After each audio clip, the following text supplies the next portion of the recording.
안녕하십니까, 성한비TV 김규주입니다.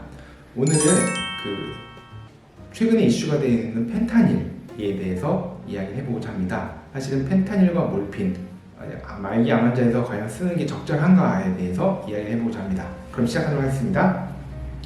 펜타닐 같은 경우에는 사실 언론을 통해서 많이 최근에 나오게 됐는데요. 특히 이제 미국에서 길 지나가다가 지폐를 주었더니 그 안에 있는 소량의 펜타닐이 손에 접촉을 하고 일부 흡입이 돼가지고 이것 때문에 사망한 사례가 이제 보도가 된 적이 있는데요. 그것 때문에 펜타닐 위험성이 많이 보도가 된 것 같습니다. 그래서 실제로 펜타닐이 몰핀보다 약 100배 가량의 높은 위험성을 가지고 있다는 사실도 최근에 이제 언론을 통해서 많이 발표가 되고 있는데요. 사실 몰핀과 펜타닐은 우리나라에서도 말기 암 환자의 통치에 있어서 매우 핵심적인 약물 중에 하나입니다. 하지만 현실적으로 몰핀을 실제로 쓸 때는 암 환자에서 저희는 이제 의료진이 쓸 때는 펜타닐보다 몰핀을 더 위험한 약이라고 판단하고 설명을 드리는데요. 그 이유는 펜타닐 같은 경우에는 저희가 보통 패치로, 듀레시 패치라는 패치로 많이 쓰거나 아니면 경구제제로 많이 쓰게 되는데요. 펜타닐로 패치 제제나 경구제제는 몰핀의 용량이 실제로 저희가 쓴 용량은 약 100분의 1에서 1000분의 1 용량만 쓰게 됩니다. 그 정도만 해도 사실 효과는 충분히 나거든요.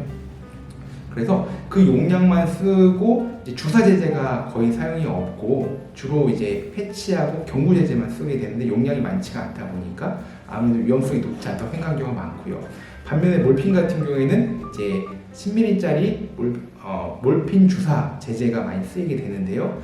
이제 몰핀은 이제 주사 제제만 있는 우리나라에 있는 거의 유일한 이제 주사 제제 마약성 진통제이다 보니까 가장 통증이 심할 때 많이 쓰시게 되다 보니 의료진 입장에서는 아무래도 이제 말기암 환자 의료진 입장에서는 조금 더 이제 몰핀에 대해서 부작용 경고를 상대적으로 의식 저하, 호흡 저하, 혈압 저하 등이 있는 경우가 상당히 많기 때문에 조금 더 위험한 약이라는 인식을 갖는 경우가 많습니다.